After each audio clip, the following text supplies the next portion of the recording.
कुणी केला आणि का केला, कसा केला हे आम्ही भारुडामध्ये सांगण्याचा प्रयत्न केला.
मागे हटणार नाही, आपलं इम्प्रेशन दाखवणार.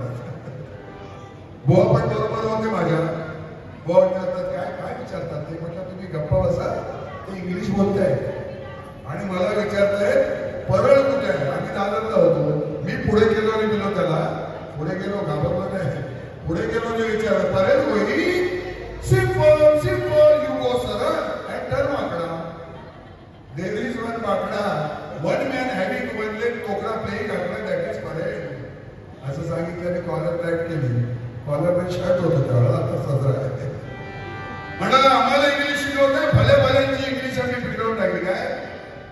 आणि खरंच आहे, असं कोण बोलला ना तर इंग्लिश बिघडलंच पाहिजे त्याचं. तर सांगतोय रे बेटा, दुसऱ्यामध्ये सांगतोय मी तुझा वडील आहे, माझ्यापासून तुझी उत्पत्ती आहे. मग तेव्हा तो काय सांगतो, तो लहान मुलगा सांगतोय आणि वाढत गेला हवेने, कारण राक्षस असतो, मोठा मोठा मोठा वाढत गेला. आणि तो सांगतोय मुलगा, बाबा बाबा मला देवांचा राजा व्हायचा आहे. कोणाचा? देवांचा राजा व्हायचा आहे आणि इंद्राचं आसन मला घ्यायचं आहे, इंद्राची शीट घ्यायची आहे, इंद्राचं सिंहासन घ्यायचं आहे. असं तुला सीट पाहिजे, 2 महिने थांब, अजून विधानसभा जवळ आली. गृहस्थबुद्ध विषय सांगताय बेटा मुलाला, बेटा त्यासाठी तुला गणपतीची आराधना करायला लागेल, गणपतीला प्रसन्न करून घ्यायला लागेल, तर तुला हे शक्य आहे. त्याबरोबर तो 1000 वर्ष जप केलं त्याने आणि गणपती बाप्पा समोर आल्यानंतर त्याला तो मुलगा सांगतो काय बघा, गणराया देही वरदान मला जग हे जिंकायचं.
मुंबापुरी आपण म्हणतो, कोल्हापूर नाही का, 3 पुरं म्हणजे नदी, एक चांदीचं, एक सोन्याचं आणि एक लोखंडाचं.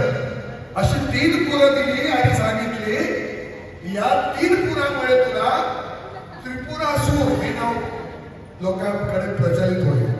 आता तिथे बारसा झाला त्याचा, त्रिपुरासूर. 3 पुरामुळे त्याला त्रिपुरासूर म्हणायला लागले आणि प्रचंड अशी शक्ती तुला प्राप्त होईल. कोण समोर आला तर तुझ्या समोर कोण टिकणार नाही. आता माझ्या समोर काही बुवा टिकत नाही, बघा लांब जाऊन बसले ना, घाबरतात. त्रिपुरासूर म्हणजे 3 पुरामुळे आणि प्रचंड शक्ती दिली आणि सांगितलं की जेव्हा या 3 पुरांचा, 3 शहरांचा नाश होईल, तो पण कोणाच्या हातून, शंकराच्या एका बाणाने या 3 पुरांचा नाश होईल, तेव्हा तुझाही नाश ठरलेला आहे. पण हे शेवटचं ऐकायला तो तिथे थांबलाच नाही. गणपतीने 3 पुरं आणि प्रचंड शक्ती दिल्यानंतर तो धावत पळत अगदी नाचत नाचत आला आणि काय झालं, काय झालं बा, वर मिळताच त्रिपुरासुराला, वर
प्रचंड सामर्थ्य शक्ती दिली, त्याबरोबर तो आनंदात उड्या मारतो.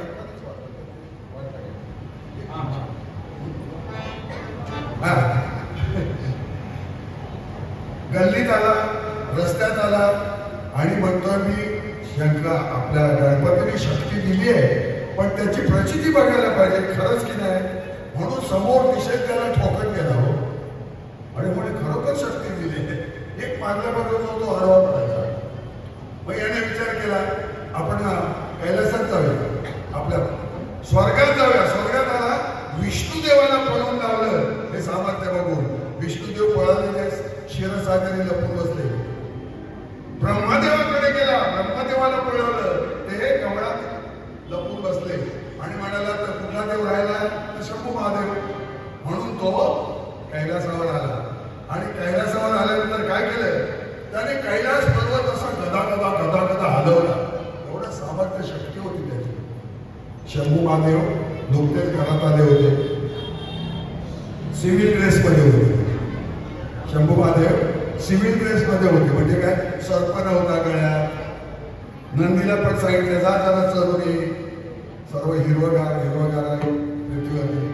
आणि त्याने तो पर्वत हल्ल्यानंतर शंभूदेवाने बघितलं खाली, म्हणाला एवढा शक्तिवान बलवान पेलवान कोण आहे जो माझा कैलास पर्वत हलवतोय. बघतो तर हा त्रिपुरासूर. आणि त्याचं सामर्थ्य बघून त्रिपुरासुराला त्याने बोलून घेतलं आणि काय सांगितलं बघा शंभूदेवाने, घे रे घे मागून घे,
त्रिपुरासुराला बोलून घेतलं शंभूदेवाने. म्हणाल तुला हवं ते माग. काय करावं त्याने, कैलास पर्वतच मागितला, एकदम टॉवर 50 माळ्याचा. शंभूदेवाने देऊन टाकला, कारण वचन दिलं होतं हवं ते माग.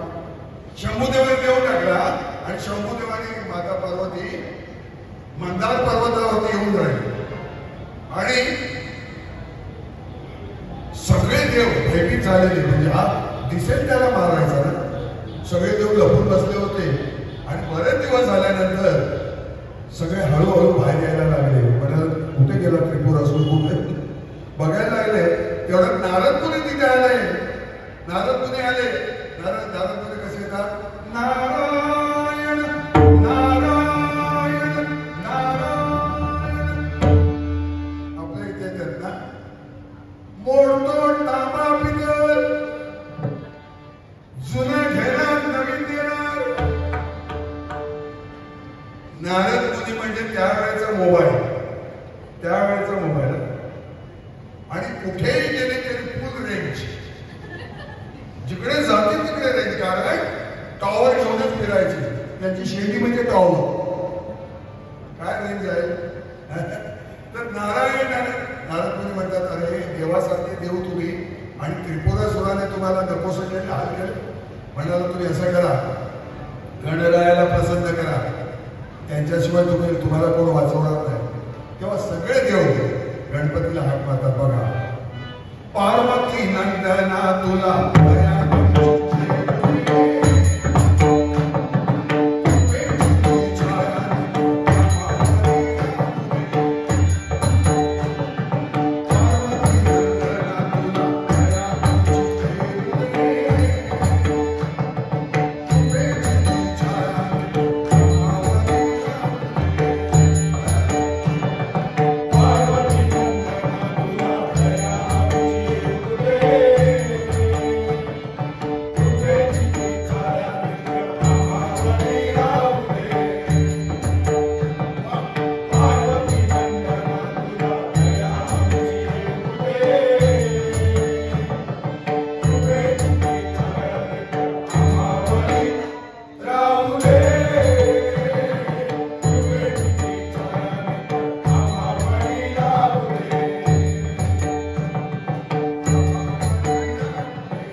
गणरायाने सांगितलं. आणि गणपतीने काय केलं बघा, एक ब्राह्मणाचं रूप घेतलं. गणराया कसे सफेद धोतर नेसलेले, तो पिवळा पितांबर आहे, तो पिवळा नाही सफेद पितांबर, पण तसं धोतर नेसलं गणरायाने आणि एका ब्राह्मणाच्या रूपात जिथं हा त्रिपुरासूर, आता 3 पुरं त्याची कुठल्या पुरामध्ये आहे, नगरामध्ये काय माहिती, पण गणरायाला कळलं ज्या नगरामध्ये आहे. आणि त्रिपुरासुराकडे गेल्यानंतर त्रिपुरासुराने त्यांचं स्वागत केलं. पाहुणा म्हटल्यानंतर आपल्यामध्ये अतिथी देवो भव, अतिथी पाहुण्याला आपण देव समजतो, अतिथी देवो भव. पण अतिथी कसा असायला पाहिजे, तिथी बघून येणारा नसावा. आपण वार तिथी बघून जातो ना, रविवार बुधवार शुक्रवार पाहुणे रावण्याकडे, पण जो तिथी बघत नाही तो अतिथी. तिथे आल्यानंतर त्याचं स्वागत केलं. त्रिपुरासुराने या या बसा, पाणी प्या, चहा प्या, जमल्यात जेवून जा, बरं वाटतं नाही असं कोणी विचारलं तर. त्यातलं काही जर दिलं नाही तरी त्याच्या किती प्रेमळ आहे असं एक मनात येतं. तसं आल्यानंतर ते बसले गणपती आणि विचारलं तुम्ही कोण. त्रिपुरासुराने विचारलं तुम्ही कोण. तेव्हा गणपती म्हणाले मी कलाधर कलाधर कलाधर आहे.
तयार केली आणि एवढी सुबक आणि सुंदर विमानं होती ती बघितल्याबरोबर हा त्रिपुरा गणपती खुश झाले. त्रिपुरासूर खुश झाला. आता विमानाची हेलिकॉप्टर होती नाही, जिकडे तिकडे आता आमचा हायवे बघायला जातात मंत्री, हेलिकॉप्टरने जातात, चालत नाही जातात खड्ड्यातून. तर ती सुबक विमानं बघून ते खुश झाले आणि त्रिपुरासूर सांगतो गणपतीला तुला हवं काय देऊ तुला. तर त्याने सांगितलं की मंदार पर्वतावरती चिंतामणीची मूर्ती आहे ती मला दे. चिंतामणीची मूर्ती मागितल्याबरोबर चिंतामणीची मूर्ती मागितल्याबरोबर काय एवढंच आत्ताच येतो म्हणाला. कोण सांगतोय त्रिपुरासूर. त्याचे सेवक हा राजा झाला. त्याला कोण आहे ते तिथं. मी सरकार.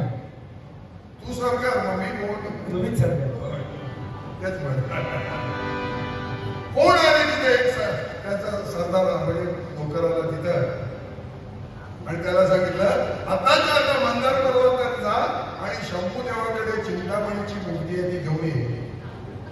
आता त्रिपुरासुराचा दूत तो सगळ्या देवांना पण त्याने नको नकोसा केला.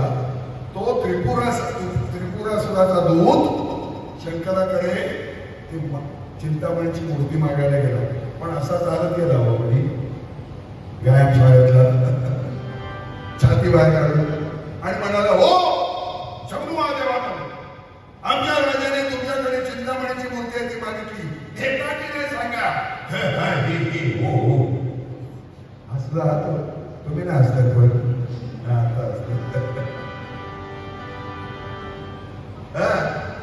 देताय की नाही सांगा. शंभूदेव म्हणतात अरे तुझा पगार किती, तू बोलतोयस किती, सांग तुझ्या राजाला देत नाही म्हणून. परत फिरतानास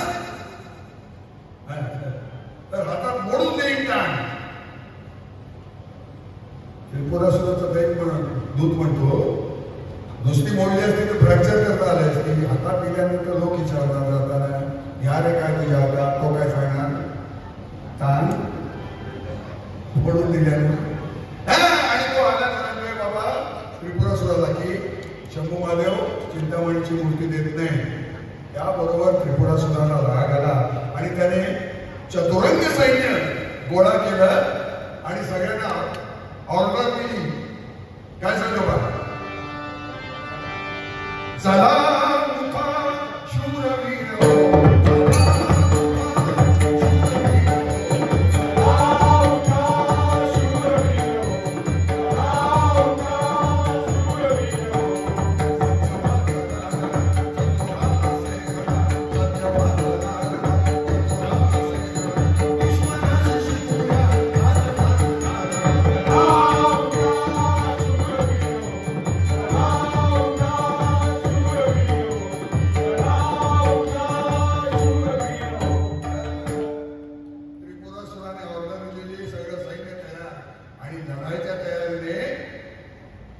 सगळे खुश करतात.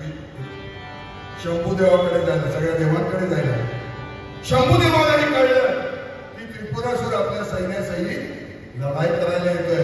त्याबरोबर शंकराने सुद्धा आपले शिवगड गोळा केले आणि सगळे दोघेही एकमेकांसमोर आले आणि काय झालं, झालं युद्ध हे सुरू.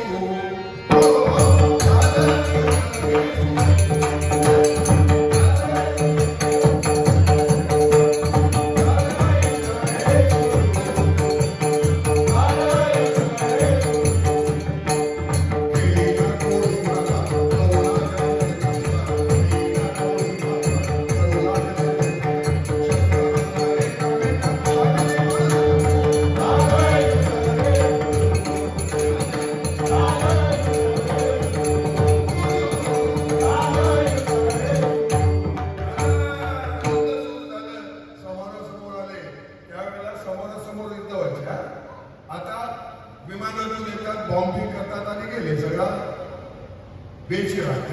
पण त्यावेळेला समोरासमोर आणि सूर्यास्त झाल्यानंतर युद्ध थांबवायचे एक नियम होता.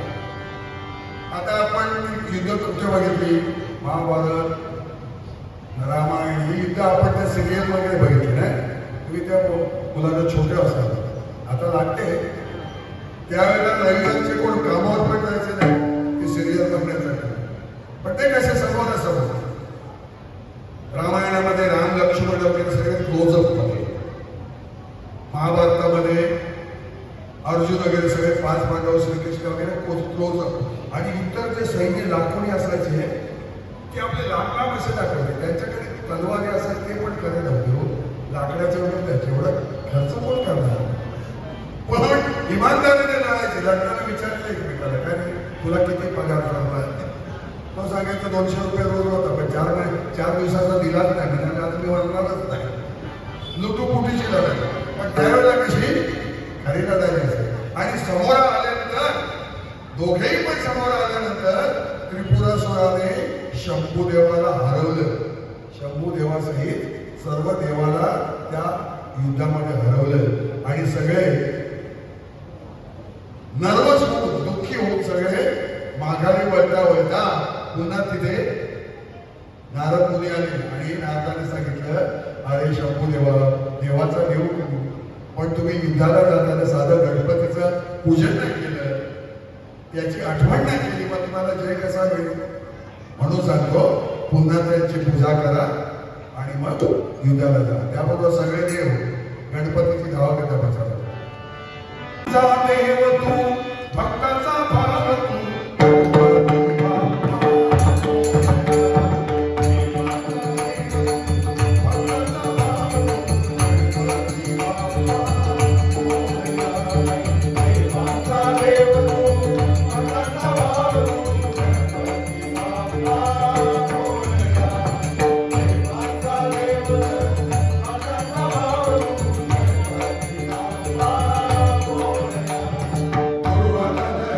फुले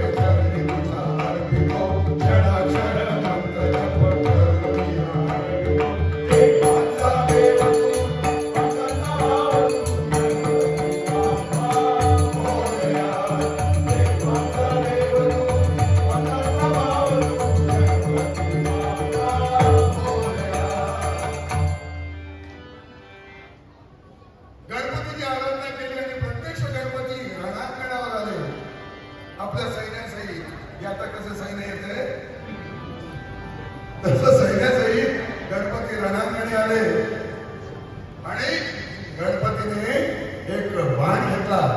काय झालं बघा, भक्ती त्याची पाहून प्रकटले गजानन, भक्ती त्याची पाहून प्रकटले गजानन, देव लागती त्याच्या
आणि षडाक्षर मंत्राचा जप करून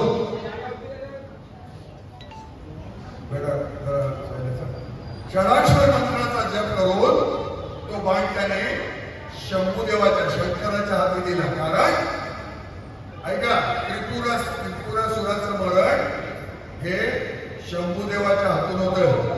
गणपतीला सुद्धा मारायचा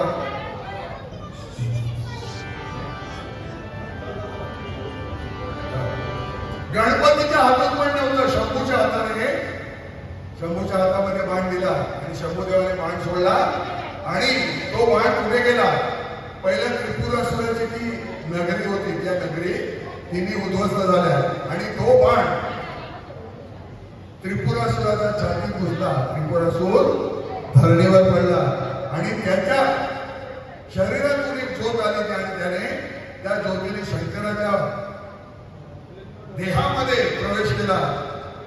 शंभूदेवाला त्यापासून त्रिपुरारी हे नाव प्राप्त झालंय आणि इथे आमचं भारूड संपलं. धन्यवाद.